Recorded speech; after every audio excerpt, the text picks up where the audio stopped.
पुरुषोत्तमम् वंदे पुरुषोत्तमम्। आज के वाणी है, गरियान हो लेकिन गर्वित मत होना। विश्वजीत मजुमदार आलोचना के निर्देश पाकर बोलते हैं, यह ठाकुर बोल रहे हैं, मैं बड़ा ये भाव जैसे ना आए, मैं बड़ा और कोई बड़ा नहीं, ये भाव आना मतलब गर्वित हो। शिष्य पितृदेव बोलते हैं, हाँ, जो बोलोगे, जो काम करोगे, वहीं से गौरवबोध करोगे, लेकिन अहंकार नहीं लाओगे। फिर अगले वाले पाठ होता है, अगर मुक्त करना चाहते हो तब खुद संपूर्ण भाव से मुक्त हो। शिष्य पितृदेव प्रदीपदा को आलोचना करने के लिए निर्देश देते हैं। प्रदीपदा बोलते हैं, मुक्त का मतलब विभोर। अगर मैं दूसरों को विभोर करना चाहता हूँ तब खुद को संपूर्ण भाव से विभोर होना होगा। शिष्य पितृदेव बोलते हैं, मुक्त का मतलब मनोहर, विमोहित, इंग्रजी में जिसको चार्म्ड कहते हैं, मोहित, विभोर, इसका मतलब क्या है?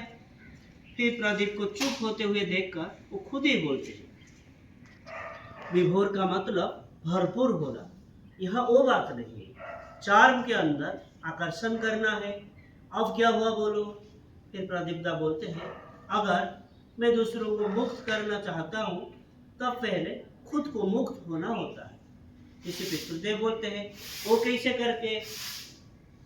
फिर वो उत्तर देते हैं, शायद कोई मिट्टी का पुतला बना रहा है और वो देख के मैंने मुक्त हुआ। फिर बाद में मैंने ऐसे एक पुतला बनाया जो देख के दूसरे लोग भी मुग्ध हुए। फिर शिष्य पितृदेव पूछते हैं, तुम जो मिट्टी के पुतले बनाए और वो संपूर्ण भाव से मुग्ध हुए, वो कैसे करके समझा जाएगा? फिर प्रदीपदा को निरुत्तर देखते हुए वो खुद बोलते हैं, ऐसे भी लोग हैं जो गाना नहीं गा सकते लेकिन दूसरों के गाना सुन के मुग्ध हो जाते हैं। कोई मिट्टी के बर्तन बनाता है और मैंने देख के मुग्ध हो गया, लेकिन वो बनाने के लिए आग्रह ही नहीं हुआ। दूसरों को मुक्त कराना मेरा उद्देश्य नहीं, ऐसा नहीं होता है। क्या प्रदीप, कुछ नहीं बोल रहे हो? प्रदीप बोलते हैं, जी आ गया, वही बात है। किसी पितृदेव अब बोलते हैं, कैसे करके मुग्ध होना होता है? मुग्ध होते हैं अनुभूति के द्वारा। ऐसे वही भाव के डिस्क्रिप्शन देता है, शायद वो ठीक तरह से दे नहीं पाता है, तब वही भाव के डिस्क्रिप्शन से दूसरे लोग चार्म हो जाता है। ऐसे जैसे ठाकुर के भाव से कोई मुक्त होता है, तब वही भाव के डिस्क्रिप्शन शायद वो ठीक तरह से वर्णन नहीं कर पाता है, लेकिन उनके बात सुन के मनुष्य मोहित होता है, चार्म होता है।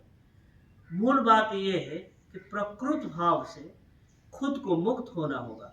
क्या ठीक तरह से समझ पा रहे हैं? फिर प्रदीप सर हिला के सम्मति व्यक्त करते हैं। अब एक एक करके वो धृति सुंदर और धृति वल्लभ को पूछते हैं, इस वाणी की अर्थ क्या है? फिर शिष्य पितृदेव के व्याख्या अनुसार वो समझाने के बाद वो माँ लोगों की ओर निर्देश करके फिर उसको व्याख्या करने के लिए बोलते हैं और माँ लोग भी ठीक ठीक व्याख्या करते हैं। ये घटना इष्ट प्रसंग से 26 अक्टूबर 76 से लिया गया है। तो आज के लिए इतना ही। वंदे पुरुषोत्तमम्। वंदे पुरुषोत्तमम्। जय।